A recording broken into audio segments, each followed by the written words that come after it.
Handcuffs and sage may not be appropriate for all listeners. Listener discretion is advised.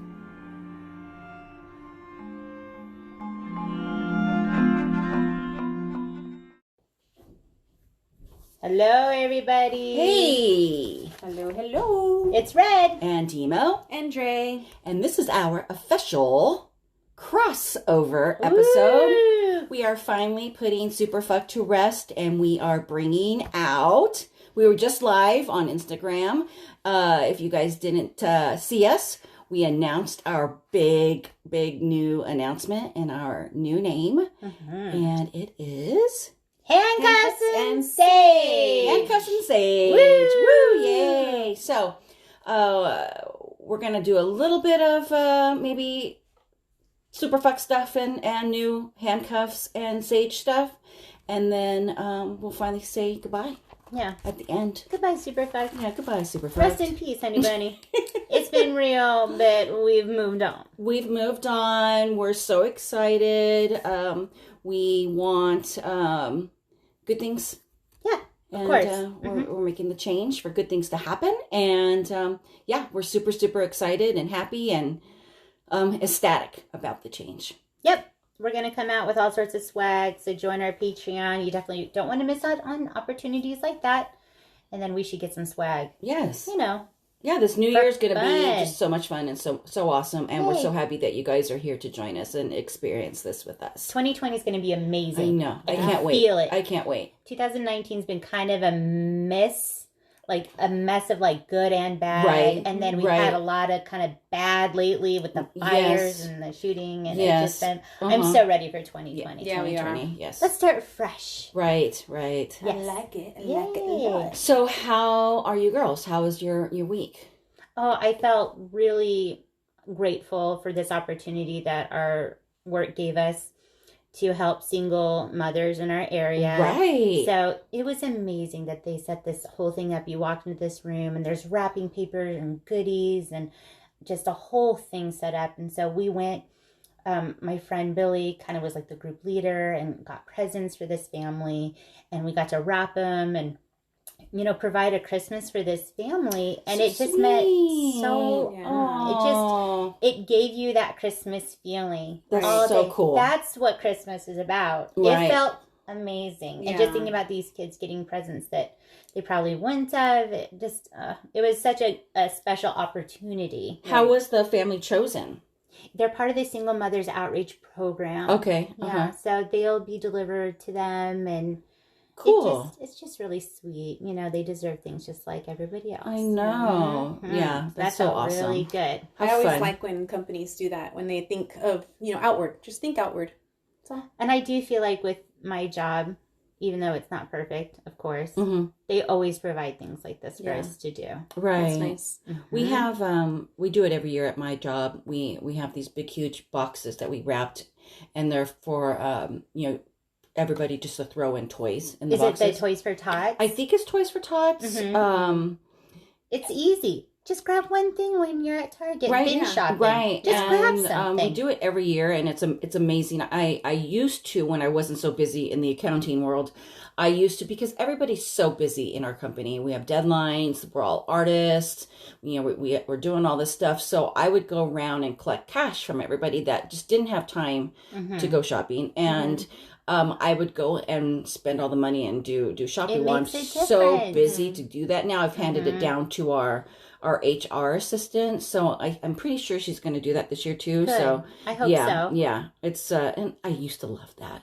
Just a big old wad of cash and just go buy a whole bunch of Christmas presents. You felt like a baller? I was like Miss Santa. Did you walk in the store and go, make it red? Sometimes I had 2 carts full, and they're like, wow. They look at me like, wow. I have 12 children. And the best part is that you're buying all this stuff, and you don't have to worry like, oh, is Aunt Becky gonna like this? Oh, maybe not. Is it the right size? She's probably gonna return it. No, all of this is like, yay! Everyone's gonna love it. Yeah, and it was so much fun. Yeah, so cool. That's what Christmas is about. It is. Let's do more of that. Yeah, so we had Miss Amy through her annual Christmas party last night, and oh my gosh, we did a white elephant exchange. Have fun. And it was so much fun. I ended up getting this. I wanted booze, so I felt it. I'm like, yeah, this feels like booze. So it was this big Stella Rosa rosé. Oh, I like it. Yeah. In this big, huge, like lavender tin. Okay. It's beautiful. I just love the tin. Oh, I saw these on sale. Yeah. And then taped around the top were 4 boxes of anti-diarrhea medication. You're like, I needed this. I'm like, yes, my diarrhea is finally going away. Yay. So we all know from episode 15, Miss Terry. Miss Terry's one of my neighbors, one of my good friends. She's Red's friend too. I went to the LA's most haunted event with her at the Relics Museum, and there was a bag there that it was like one of the last gifts that just wasn't being chosen. So someone stole her gift, and finally she had to choose that bag. Well, she opens it up, and it is this 7-inch bright neon pink freaking dildo. She's like, oh yes. Oh yes, this is what I wanted. Merry Christmas, everybody! Oh my God, I screamed so loud and was laughing that the upstairs neighbor had to come down and tell us to shut up. I was like, "Shut up, bitch! Really? Come on, come on! It's Christmas. Weekend. We're having," and she's like, "Oh, I just don't want my baby to be woken up. It woke me up." It's like, go home, shut up. Yeah. Honey. So, oh my God, so so Erin took a picture of her as she's pulling it out of the bag, and the expression on her face is like the best amazing. thing. And I'm like, I'll trade that. I have no shame. You want to trade me for that? Well, No, they ran home with that.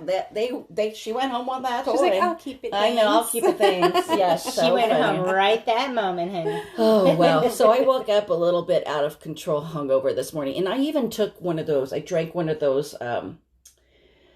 Those they're like after what are they? You could do like a before you drink or after you drink kind of thing. It has it's like a little white. It's kind of like a 5-hour energy, but it's in a white bottle with like a Is medical. It rescue? Something like it's that? something I don't know, but I even drank that knowing that I was going to drink, and I was still so hungover this morning. I think I drank way too much. You know, I didn't really eat that much, so. And it works like every single time. What? A bottle of Gatorade and Advil before you go to bed. Yes, that does help me too.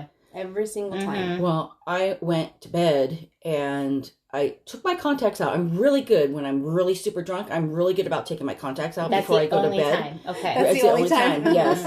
And then I just took off my clothes and hopped into bed. Girlfriends, my makeup this morning. Oh, good Lord. Oh, my God. Did you look like a sex worker? Yes, that was like... I think we make songs after that moment. So doing the whole Gatorade and taking Advil before I go to sleep, it's most likely doesn't happen. Yeah, so I kind of You should have like a little checklist on your nightstand. I know. Did I do Gatorade, Advil, take my makeup off? I know. See, I can't drink so much that I'll get hungover because I have little ones. Yeah. And they're like, I'm hungry. And I'm like, go make yourself something. Oh, you can't. Shit. Yeah, no. Yeah. So I your time will come. Yeah, I will. Long fucking time from now, but it'll come eventually. Patience, my child. Patience. Well, the 15-year-old, I've been through that. Now I have a 7-year-old, and I could have had that time, but then I went and had another baby. Yeah. That's on you, honey. That's on me. Yeah. Mm-hmm. Nobody else made that baby but you. All by yourself. All by yourself with a pink dildo. All right, y'all. All right, Here we go. Did you want to go first today? Will you go first today? Okay, I'll go first. I like it when you go first. Yes. So I have something really fun to talk about. It's Christmas traditions. Yay! Oh. Yeah. Some crazy stuff out there, you guys. Christmas. Crazy, weirdo, strange I'm like, Christmas traditions. Okay. Crazy weirdos. So what's our Christmas traditions? We do stocking stuffers, we do gingerbread houses, eggnog, ugly sweater parties, singing carols, Christmas movies. But long ago, the tradition was to sit around a roaring fire and tell ghost stories. Isn't that the best? Yes, ghost stories at Christmas. I love that so much. I can carry that. Yeah. Why aren't we doing that? We should do it. I don't know. They go way back to the Victorian era. And many of these ancient traditions trace back to the pagan religion, which was basically the religion of nature and the earth.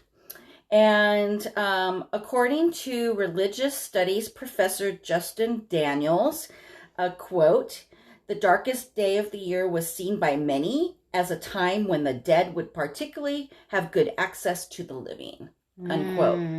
So, yeah, so people would get together with family and friends, and they would swap their spooky stories about life, death, and new beginnings. Oh, that's fun. It's fun. That is fun. It's really fun. I think we should start doing that because I think that's fine. Cool. Let's do it. So the most famous Christmas ghost story, what is it? A Christmas Carol. I love the Christmas Carol. Written by Charles Dickens in 1843. Well, they weren't doing anything else in 1843 but writing novels. Come on. If you think about it, it's a freaking scary, jacked up story. I mean, it is. You know, he's this mean old man, and he's, you know, and he's getting his shit told to him by these three ghosts. I need this to happen to me immediately. Right. I'm like, oh shit, I need to fix it. And I think there's like a movie coming out right now, and I think it's called The Christmas Carol. Oh, really? Yeah. It's like a modern take on it. Oh, that's cool. I think it's coming out in the theaters. Yeah, I think our kids need to see this. Yeah, we need to scare the shit out of our kids immediately. Let's do it. Oh, it's so good. Yeah, all these greedy little. Yeah. Watch this movie. Change your life. Yeah, for sure. So he was a big fan of the Christmas ghost story. He also encouraged other writers at the time to write Christmas ghost stories. He had some annual magazines. One was called Household Words, and another one was All the Year Round. So he would do, during Christmas time, he would have all these writers send in different stories written, like ghost stories. That's for fun. Christmas time. Oh my God, how come we don't have that stuff now? That's so fun. So it was also once believed that the winter solstice was the time when the supernatural forces were at their strongest. Ooh. And that's when we're born. Yay! Yes! That's why we're Not so me, badass. Time to party. So, was stuff like this celebrated in America? No, probably not, because we're born. Because those pesky American Puritans ruined it for us. God, because, they all just seemed like they had sticks way up their asses. So they frowned upon anything that had to do with the supernatural. So, yeah. So, not our people. Yeah. Not our people. So we are from England because that's where it started. That's where we're from because that's our people. Yeah. So, but today it's not that popular in England anymore either. And why? Why? Because we base these spooky stories now with Halloween time. Okay. And the stores and all of our traditions now have, you know, Santas and this and that, and everything's all feel good, and jolly. Jolly. Spend your money. So that's why. Buy everything. But I think we need to start this tradition. Yeah. I think we need to. I think that's actually a really good idea. Yeah. I'm sure, like, we have so fun. many people that follow us that are, like, into this stuff. Why can't we? We have so many. Yeah. And it doesn't and I know necessarily... there's many out there. Yeah, it doesn't necessarily have to be a scary Christmas story. It just could be the whole act of just hanging out with family and friends and, you know, telling something spooky. Yeah. It's like my grandfather. He passed away when I was young. And my mom swears, and I believe her, I've seen it. My grandfather will come right around Thanksgiving time and sit at the head of the table, and he will come. Just be part of the family. Be part it's of the Thanksgiving. family. My daughter has seen him. When she was like 4 years old, she like glanced over through the doorway and was like looking at the table, and she's like, "Mommy, who's that man right there?" And that would freak me out. That's I'd be your like, grandpa. Yeah, little kids that's see your that great shit. grandpa. No, little kids see that. My mom every year. Grandpa's here. Wow. Yeah. That's cool though. Yeah, because he loved her cooking. If you can embrace it and not be afraid of it, then it's keep cool. an open mind. Yeah. Okay, you guys, so buckle up. There's some really fucked up traditions on our way. All right. Can't wait. So there's a Welsh custom, which is really cool because I'm part Welsh, and it's called the Mari Lwyd. And in Welsh, that means gray mare. So the Mari Lwyd is a horse's skull, and it has beads in its eye sockets. Why though? and it's decorated with ribbons and bells. Somebody put that together, and somebody should have said, that looks bad. What are you doing? It gets better. Wasting it's beads. carried on a pole, Ew. and it's under a sheet. No. Why? Right? Okay. And it visits children along with some gestures. Oh, it makes sense. This makes sense. The gestures Scaring the shit out of me. Right. So the jesters sing drunken songs and dance around and with the Mari Luid, and until the parents bribe them with food or booze, and then they'll go away. No, that makes sense. That's easy. Yeah. Here's some booze. Take it. So We it's could like actually fucked do this up. one. Yeah. So it's Sure. like fucked up Christmas caroling, basically. Yeah. With like this like friggin' horse head thing. Yeah. Wait till I post the pic of what this thing I looks feel like. like my kids would never ever go outside. Right. Yeah, they would need therapy. So this was the ancient tradition. Nowadays they still do it. Uh-huh. And it's a little bit less crazy, and it's not pertained to the children. It's more of like an adult fun. It's like Mardi parade Gras. thing. Yeah. Yeah. Exactly. Okay. It's kind of like that. Yeah. I dig that. Yeah. We just need to find a horse skull, you guys, and we can I make know. our own. Oh, that's It's so not horrible. even a big deal. Yeah. No.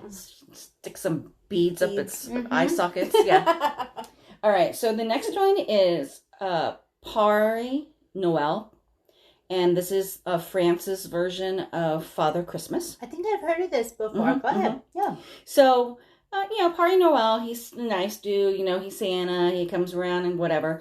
But he has a bestie. And his bestie's name is Pari Fueta, which means whip father. He sounds like a dick. Okay. Yeah. Wait till you hear about this dude. Like So Krampus. he was a former murderous butcher who dismembered his victims. And then they were miraculously reassembled and reanimated. It was like a Christmas miracle. So because he did this, he was sentenced to become Father Christmas's enforcer and punished bad kids with floggings. Ooh. Why? Hence the name Whip Father. Yeah. So you get a visit from either. Yeah. I like the way Noel. we do Christmas. There's no flogging. Like you're naughty or nice. Right. I mean, I would be super nice if I knew this fucker was coming after me. I know, right? Oh my gosh. Just wait. Like, we are cool with our kids. These people are whack-a-doodle with their kids. Come on. Okay, so so in Iceland, good children get gifts, bad children get eaten by a huge Yule cat. I just put on my pasta when you said that. So Yule is an ancient word for Christmas. So this is like this huge cat. And your gift, okay, so when you're a good kid, your gift is not dying. Is new clothes from your mom that she sewn herself. Oh, I love it, Mom. Thank you. My arms But are like I want it. hanging in the sweater. Mm-hmm. But if you're the bad kids, then you get eaten by this cat in last year's fashions, of course. Oh, social suicide. You get eaten and you look like shit. Right. That is a nightmare. So, oh my God, the Yule cat. The Yule cat's gonna come get you, you little shit. I know. I'm gonna start saying that to the kids. I'm gonna let Aurora listen to this episode. So funny. Okay. Mommy, is it real? Listen to this. So moving on to the Alpine regions, which is like Switzerland, Austria, Germany. They have the Parata. And it's so weird because it's spelled Perchta. So I had to figure out how to pronounce that, but it's pronounced Parata. Mm-hmm. And she's a former goddess.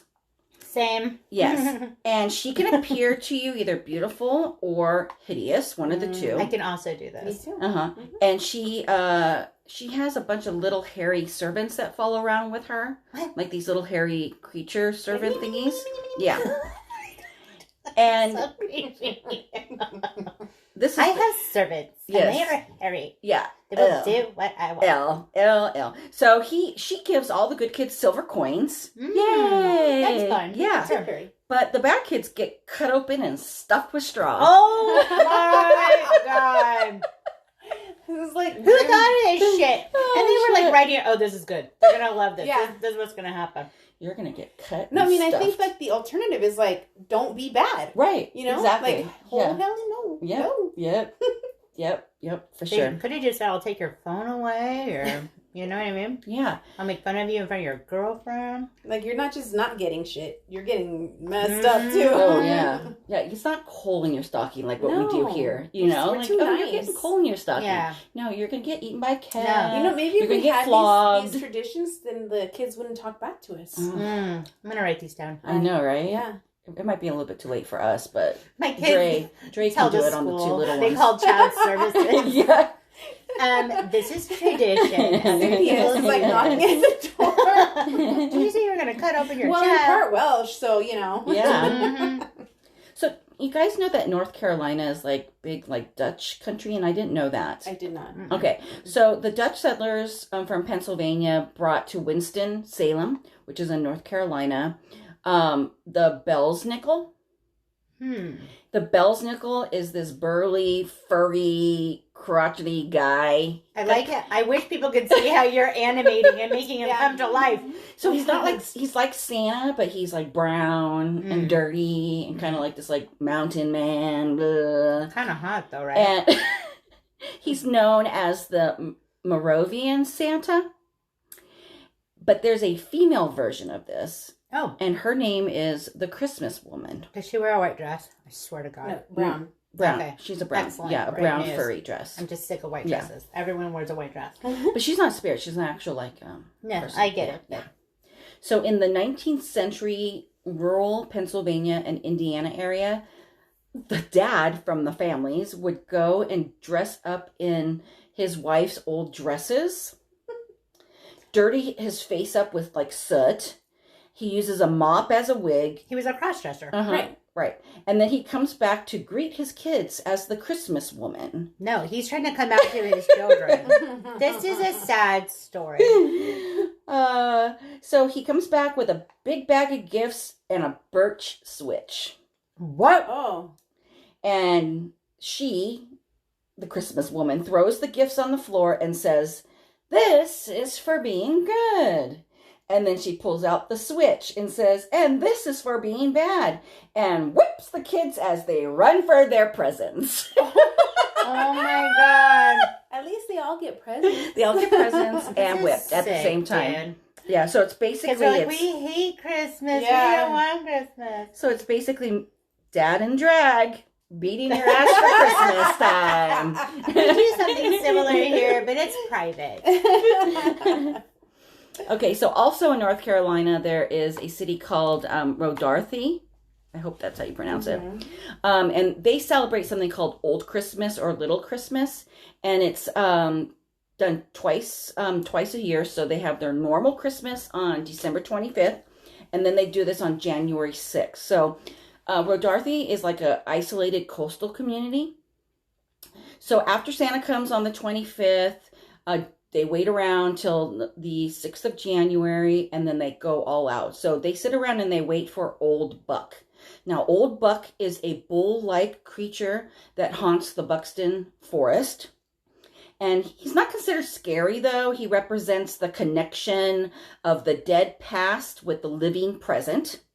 And it's a day to celebrate being reconnected to your deceased loved ones. So kind of like Dia de los Muertos. Yeah. Okay. I like it. So on the morning of the 6th, everyone wakes up to this like drum music. And then they put on homemade masks and they sing carols and they just sit around and they wait for Old Buck to come. So also during that time, they say that young girls get their first glimpse of their future husband. Oh. Yeah. What if you see a hideous fish? You're like, no way. Yeah. So best.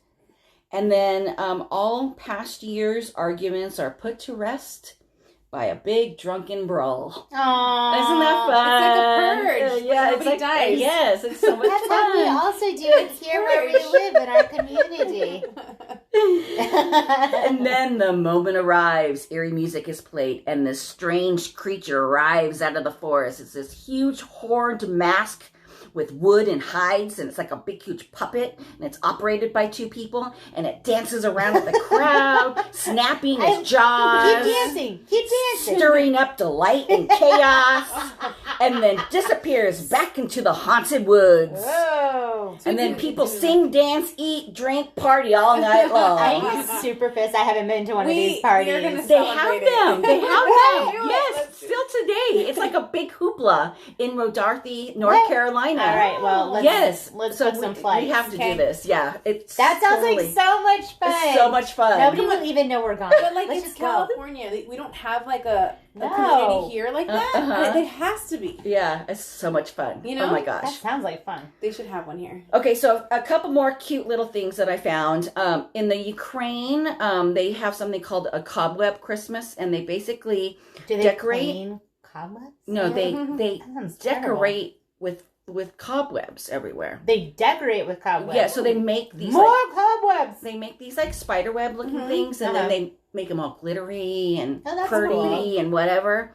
And the legend was there was a poor widow that had no money to decorate her Christmas tree. So the spiders that they lived with in their house decided to take pity on them. Oh my God. And they spun, it's bad when the spiders are like, honey, let me help you out here, okay? Yeah. You're in a dark place. Right? So they spun all these pretty elaborate webs on her Christmas tree. Aww. So, so that's how that legend came about. And in the Ukraine, spider webs are considered lucky. Love it. So, then I am very lucky. Yes, so in my don't house. wipe those cobwebs away anymore. Don't worry, I don't. I'm gonna throw some glitter on them. Yeah. Ooh, that would be fun. Because they'd stick. Yeah. Because they're like sticky. It's like. They're like, how festive your house is.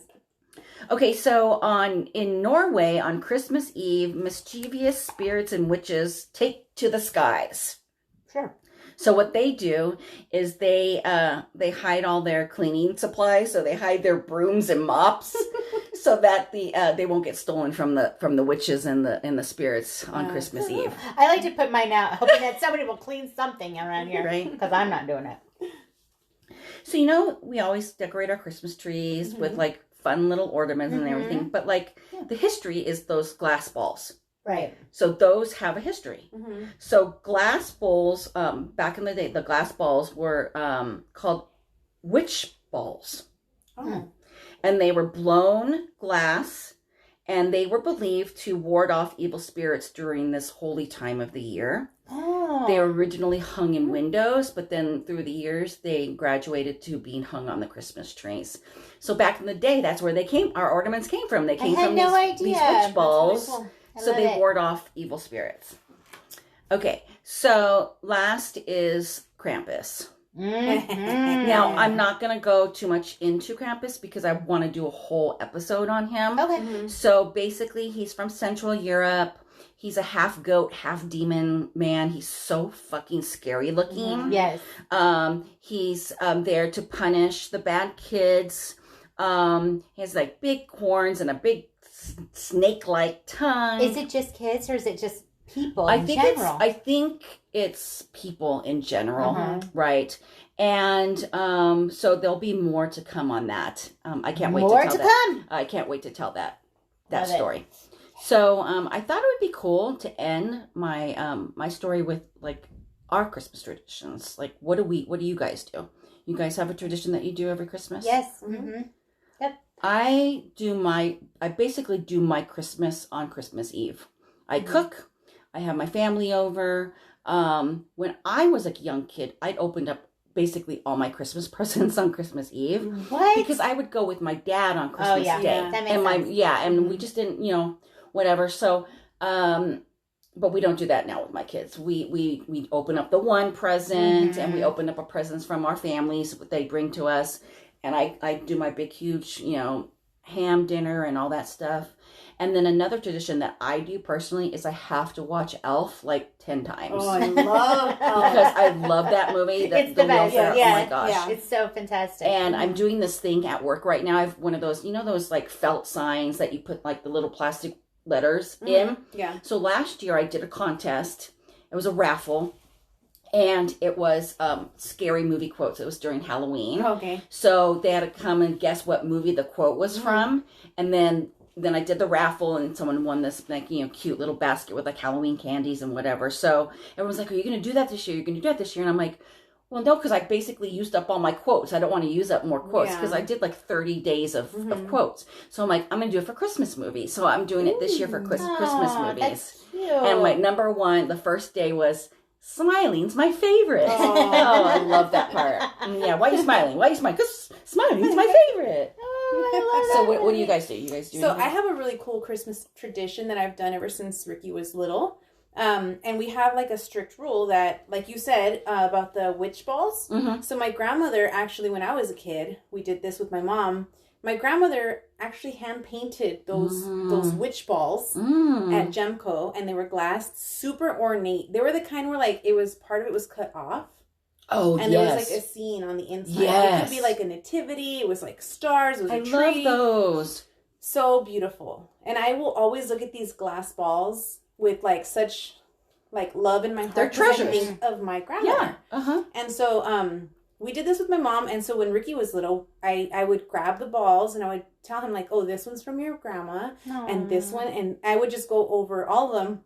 So we do the glass balls at my house. I've had 3 kids. Nobody touches my balls.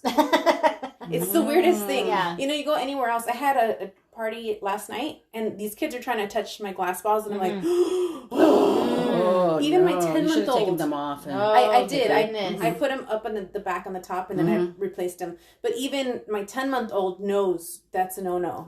He's only 10 months, and he's just like, "Hands off, Mama said." I am not going to piss off this lady. I love that. My aunt used to say, like, if you hide things from your kids, and then they like, of course they don't touch them or break them or anything. What happens when they go to someone else's house? You need to teach your kids how to respect things so that they do that everywhere they go. No matter what. Right. Mm-hmm. So I have these glass bulbs on my Sweet, tree. I love that. Yeah. Along with all the yearly ones that we collect. Will you take pictures of them and send them to me? I want to see what they look like. Yeah. Okay, cool. I love that. Okay, what so about you, fun. Red? Okay, so Well, we've already talked about the drunken brawls that you do. Yeah. Sure. And the drag. That's just part of okay, cool. tradition. So what else? We do other things too. So every Christmas Eve, our whole family comes together and we do a kickball game. Really? Yes. Fun. We love it. And we pick teams. It's such a Oh good my time. gosh. We do like shots of Fireball before the game. Nice. Right? So we're feeling real good. Cool. And then we have a nice dinner together. And then Scott always reads the kids Twas the Night Before Christmas. Oh, and that's so sweet. up until this, even though they're teenagers, he still does it. And they still love it. I love that you guys went Christmas light driving Oh my around God, too. it was so fun. And we got these 3D glasses from like a 7-Eleven or something. And you put them on, it's like you're on an acid trip. So all the lights look like gingerbread men or elves. Are you serious? Yeah. That's a thing? It reminded me of high school. It was crazy. Yeah. Wow. Yeah, so that was a lot of fun. And then before Christmas, when Megan goes through each ornament and we talk about those times in our lives. I really do love that. Yeah. I do. And she was so sweet. She went over to my mother-in-law's house and did that with her too. Oh. Those are memories. Yeah. Yeah, and she got one for her and her boyfriend Cute. this year. Every year is so special, and like you Yes. have to look back on that. We do the pictures now with the year on it because it's so Yes. easy to forget. Aurora will look back at like anything before 2012 and go like, "Where am I in there? You weren't even thought of." You weren't around. That's so cute. I love Christmas. I know. do. Yeah, for a long time I wasn't into Christmas. Like past couple years ago, I just wasn't into it. And past couple years, I'm coming back. I'm coming back. You're coming back strong, I'm so girl. glad to hear your guys' traditions. That's so sweet. I love that. Okay, yay! Yay! My turn. Are you ready? I am so ready. Are you ready? I'm so excited. So I'm doing Christmas stories, of course, for this time being. Last week we did the whole family massacre, which was a total bummer. That was such a great Christmas carol. Christmas story. So I'm going to follow tradition and do another one. Okay, awesome. Christmas traditions, I guess. That's what we're doing tonight. All right, buckle up, y'all. Here we go. This is called the Covina Massacre. Do you know where Covina is? It's in California, right? Uh-huh. Okay. I actually lived in Covina when I was itty bitty bitty. Really? Yeah, Okay. before we moved to SCV. Cool. All right. Oh. Covina, and have you baby. ever heard of the story before? No. Okay. That's when I saw it. I'm like, ooh, I know where that is. Okay, cool. Hey, Covina. The Covina Massacre occurred on December 24th, 2008. So it is a suburb of Los Angeles for anyone else who doesn't know where it is in California. 9 people were killed from either gunshot wounds or an arson fire inside a house where a Christmas Eve party was being held. Oh, God. So people are enjoying their Christmas traditions and got taken out. So here we go. Are you ready? Ready. At approximately 11:30 p.m., Bruce Jeffrey Pardo, dressed in a Santa Claus suit, knocked on the door of his former in-law's house, occupied with about 25 people, with a gift wrap package containing a homemade flamethrower in one hand and a semi-automatic handgun in the other. He also had 3 additional semi-automatic handguns in his possession. So this motherfucker shows up to a family Christmas party, to a family he's not related to anymore, dressed like Santa Claus with a flamethrower. Oh, my gosh. I have a feeling things are gonna not go well. Okay. When the door opened, Pardo fired the handgun at an 8-year-old girl as she ran to greet him because they used to be family. Oh, that's terrible. Fucking terrible. Injuring her in the face. Oh. He then fired indiscriminately at fleeing partygoers. Police speculate that Pardo may have stood over and pointedly executed some of his victims using the other handguns. So he was in just shooting everybody, and then if people were down, he was also shooting them. Oh, my God. Blank. This piece of shit. I hate people like this. Not all people, just people like right. this. Sure. Dang. After the shootings, Pardo unwrapped the package containing the homemade flamethrower and used it to spray racing fuel gasoline to set the home ablaze. Is that a different kind of gasoline, do you think? A racing fuel? Oh, Is it like crazy way more? It is. It's racing fuel is different than regular it's fuel. like, I would assume so. It's not just regular Yeah, it's like gasoline. jet, Right. Yeah. Mm-hmm. So he's got this stuff out. 9 people died from either gunfire or flames. Oh, my God. And 3 others were wounded. The 8-year-old girl who was shot in the face was severe, but it was not life-threatening injuries, so that's good. A 16-year-old girl shot and wounded in the back, and a 20-year-old woman who suffered a broken ankle jumping out of the 2nd floor window. Oh. There was one survivor who called the authorities during the attack after escaping to a neighbor's house. The resulting fire soared approximately 40 to 50 feet and took 80 firefighters an hour and a half to extinguish. Oh, my gosh. 80 fine-ass firemen trying to put this flame out for a long-ass time. So that has to show you, like, how big it was, which is why the racing fuel, that made sense. It must have been just crazy, right? Due to the intensity of the fire, identification of the victims had been done by referencing dental and medical records.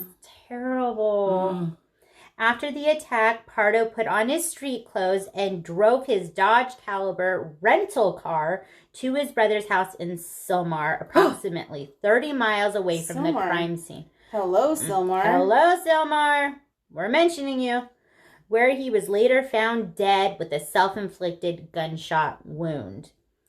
So I just hate when people do these horrible, terrible, motherfucking things and then they kill themselves. Right. So they're not going to face any punishment. Coward's way out. Oh, God. His brother was not present in the home at the time of Pardo's death. It was initially believed that Pardo intended to flee to Canada by plane as he had bought an airline ticket to a flight on Air Canada. However, subsequently, it was discovered the flight was from Los Angeles to Moline, Illinois, with a layover.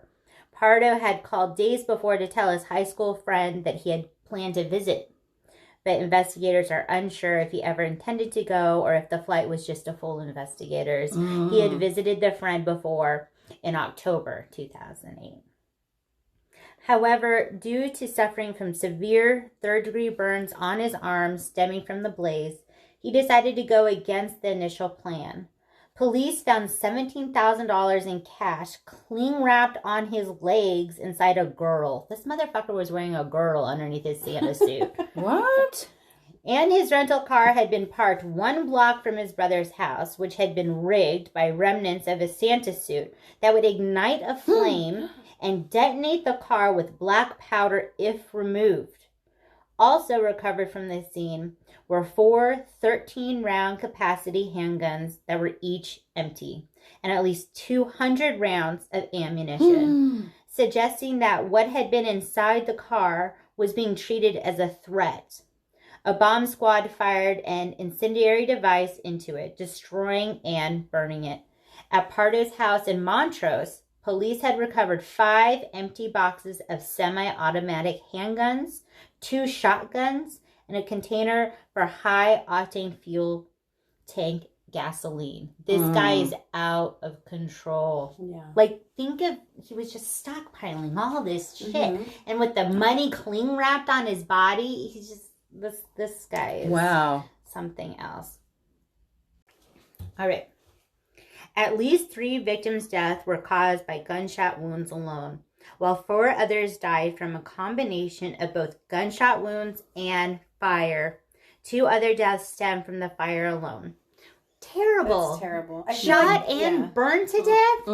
What like the? a fiery death is so painful, but then you add a gunshot wound. I think that's like my worst fear. I never want to be on fire. No, I never want to be on fire. Don't put me on fire. No, thank you. You have like a fear of how to die. Like some people it's drowning, some people like whatever. We all want to die in our sleep, but fire to me is like, I don't know, it's just one of those things. The worst. It's drowning for me. I think that's creepy. Drowning? Yeah. But it's faster than fire. I just fire is painful. The painful. Like your body is in pain. When you drown, you just drown and die. You choke. No, but like, but you're like that whole like you struggle. Yeah. I get that. Let's not die in any of these ways. Let's not just our morbid brains working tonight. Yeah. I'm just gonna go night. I want to just die. I know, right? Yeah. I have a feeling I would be on fire. I probably died like from a fire in my past life. Probably. And that's my fear. Yeah. That sounds terrible. Were you a witch maybe? Maybe you're a witch. Oh! I have a reoccurring dream where I am running from, driving away from, trying to just get away from a friggin' like monstrous tidal wave. Oh, you see? That sounds like stress to me. It's so horrible. It's I haven't had it in a long time, knock on wood. Well, that's good. But it's so scary. And there's been times when I've gotten away from it, and then there's been times when like I'm in a building and it's like slowly rising up with water or that sounds like so stress. Crazy. Anxiety. It's so crazy. I need to look up how dreams affect you. Yeah. Somebody Google that shit. Okay. The victims include, here we go. That's always makes me sad when we talk about all these victims. So Sylvia Ortega Pardo, 43. This was his ex-wife. Okay. Alicia Ortega, 70. Sylvia Pardo's mother, so the ex-wife's mama. Joseph Ortega, 80. Sylvia Pardo's father. Charles Ortega, 49. Sylvia Pardo's brother. Oh my gosh. Sherry Ortega, 45. Charles Ortega's wife. James Ortega, 51. Sylvia Pardo's brother. Teresa Ortega, 52. James Ortega's wife. Alicia Ortega Ortiz, 46. Sylvia Pardo's sister. Michael Ortiz, 17. Alicia Ortiz's son. All these people died. So they're saying that this is the motive that they think caused all of this to happen. Police speculate that the motive of the attack was related to marital problems. Yeah. Yeah. Probably. How'd you put this together? Were you up all night? Great detective work. Yeah. they pay them for this. Pardo's wife of 1 year. That's kind of crazy. 1 year. Wow. That's it. That's a lot of rage for 1 year. Wow. Me and my hubs are going on 19, let me tell you. Okay? 1 year, it's nothing. Yeah. Easy time. Pardo's wife of 1 year had settled for divorce in the prior week. However, Pardo held no criminal record and had no history of violence. That's terrifying. That's crazy, because you usually don't hear that. He had been fired from his job as an electrical engineer at ITT Electrical Systems Radar Systems in July. There is some speculation that the divorce may have been caused by Pardo concealing a child from a previous relationship. These things should be disclosed. I'm on her side. This child was severely injured in a swimming pool accident several years previous. Oh. And then he hid it like he was embarrassed or something. Oh, baby. This guy just gets worse and worse. The couple wed on January 2006, but soon grew apart after their marriage when Mr. Pardo refused to open a joint account with Miss Pardo. What? Let's get all the money. No, not me. I get that. Hell no. No, we're as one. Your money is my money. My money is my money. Right. That's how it is. That is how it is. He also expected Miss Pardo to take care of her own 3 children with her own finances. So he was not in a we're married and we're partners in this. This is not a blended family. No, it's not going well. There's several red flags here. Jeez. In June 2008, divorce court had ordered Bruce Pardo to pay $1,785 a month in spousal support. That seems like a lot. For 1 year of marriage? That doesn't make any sense. Spousal support? Yeah, no. It's not alimony, right? It says spousal support. Spousal support? That seems like a lot. I feel like maybe child support. How many kids did they have? How much money was he making? making? No. So it has to be based on his income. It has to be on the income, For a year? Okay, for a year? So Yeah, that's I'm weird. going to have my head look into what he was doing because it was going well. Yeah, that seems like a lot. Maybe they were together for way longer. And it's like common law marriage. Maybe. Oh, it's California. We don't have common law here. Oh, yeah. That's a true story. That's so weird. Okay, well, he must have been making bank. Yeah. During the divorce proceeding, Bruce had confided to a friend his wife was taking him to the cleaners. Yeah, I think so. I think that is correct. Yeah. What year was this? 2008. Oh, it's recent. Yeah. Okay. In July, Mr. Pardo was fired for billing false hours, and the court suspended the payments due to job hardship. So that's how he was making all that money. He was billing more hours. He shouldn't do that. That's wrong. Yeah. It was revealed that he had planned to kill his own mother after the massacre at Sylvia's home due to her apparent sympathy for Sylvia during the divorce proceedings. That's pretty bad when your own mom is like, I'm on her side. Oh, you're sad. You suck. Pardo was required to pay Sylvia $10,000 as part of the divorce settlement. According to the court documents, Sylvia kept the wedding ring and the family dog. In a court declaration, Pardo complained that Sylvia was living with her parents, not paying rent, and had spent lavishly on a luxury car, gambling trips to Las Vegas, meals at fine restaurants, massages, and golf lessons. She was living the life. Well, good for her. Do what you want, girl. She got the family dog, the wedding ring, $10,000. I understand the dog, but the wedding ring? I don't want that. I don't want that. I hocked my ring as soon as I was out of there. Did you? Yeah. Was it satisfying when you did that? Yeah. You're all, bye, Felicia. It was going to be, I sold it for gold. Like, they were going to melt down and make, it's like, so it's like. Gone. It's gone. I lost mine, actually. I had an engagement ring, and it was, the thing that pisses me off the most about it is that my ex was, like, not working at the time, and so it was like, yeah, I want to marry you, and then we picked a ring, and I put it in my name, and I ended up paying, like, $7,000 for a stupid $1,000 ring because he never paid for it, and it was, like, late fee. You can't go late fees at McClave Jewelers. That's not going to happen. So they charge you a lot of money. So then is it run by the mob? Yeah, it was. You have to pledge your allegiance to these people? I don't know. Did you give blood? Or? No. Okay. No. I mean, that thing cut me a few times. But, Dang. But I was so pissed because I spent so much money on it that when I lost it, like during my move or something, I was like, shit, I spent a lot of money on that stupid thing. All right. Whatever.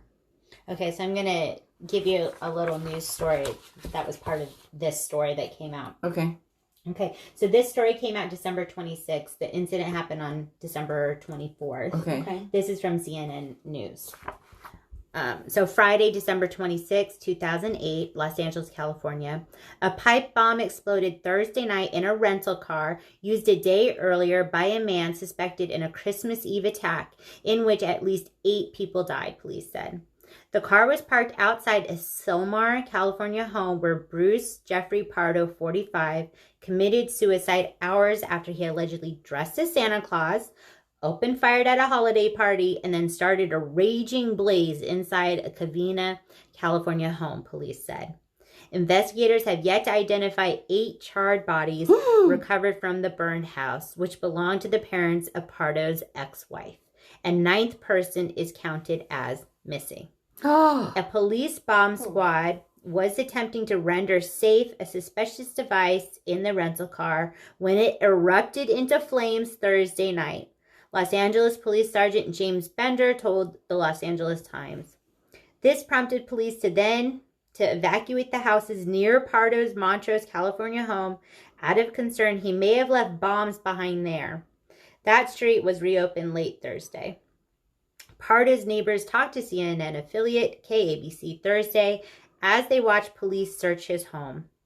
He's very nice, very sociable, Cindy Keenan said.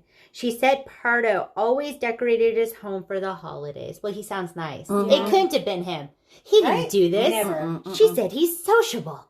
And hanging those Christmas lights. Yeah. Come on. He was framed. Patrick Guzman said when he encountered Pardo in his yard about 2 hours before the attack, he seemed normal. He said Merry Christmas to me, Guzman said. 2 hours before the attack. Oh my gosh. Police said the holiday party was attended by about 25 people. The gunman, dressed in full Santa Claus outfit, came in the front door and then moved through the house, firing 2 semi-automatic guns and using a homemade pressurized device to spread some kind of accelerant. So that would be that gasoline. Mm-hmm. This is just terrible. So this is my Christmas massacre story, just for tradition's sake. Okay. This guy is just a total... He was off the hinges. And what scares me is like people saying things like this, that he was nice and he was sociable. And things like that really kind of drive me nuts. Because people can seem fine and then they do these crazy things. And what were the signs? There should be signs so we can stop it, right? Oh, it just drives me nuts. I feel so terrible for this family. And this wasn't that long ago or that far away. Yeah. He wore a Santa Claus suit. That piece of shit. Oh, man. These poor kids have nightmares. Yeah. There was no way he thought he could do something like that and get away with it. No way. I think he thought he was either going to get away to Canada, and then when he realized that couldn't happen, he was like, I'm out. He strapped all that money he was supposed to be giving to his wife to his legs. Yeah. Crazy. Such a sad story. So that's our Christmas massacre for this episode. What a piece of shit. Piece of shit. Nice. I loved it, though. It was good. Good. I'm glad. Okay, now it's our All right. badass story of the week. Woo! Oh, I love it. All right. Yeah, so say goodbye to Unfucked. Yay. We're not doing our Unfucked anymore, but it's now our badass story of the week. Rest in peace. Take it away, Unfucked. Dre. All right. So we have Denver, Colorado. We have these awesome machines in Denver, Colorado. Actually, we have one in Denver, Colorado. There are 10 in the world. They are called giving machines. Basically like a vending machine. Okay. And it looks like the same way, but it doesn't dispense snacks and sodas. Those are the ones I like. You're going to love this one. Okay. You're going to love it. And I wish we had one here. Why not California? Maybe Let's one put day. one in the house. Maybe one day. So looking at this picture, you can purchase a cow.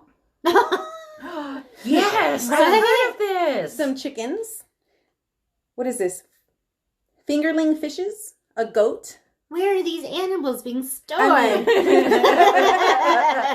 think they're vouchers, right? Oh, yes, They're vouchers. yes, I would assume so. You can decorate, you can purchase a tree, shoes, books. There's all kinds of stuff from like donating like dozens of meals to local homeless shelters, supplying underprivileged schools with textbooks. What? I think it's awesome. Hey, here's a chicken. Hey, here's a goat. You know? Someone used the vending machine and I had a chicken today. So you're donating this stuff to families on the other side of the world. Does it give prices for things like It doesn't say it on here. How much is a cow? Right? How much would a cow be? But how much would a cow feed? Like, it could feed a family forever. Yeah. Right?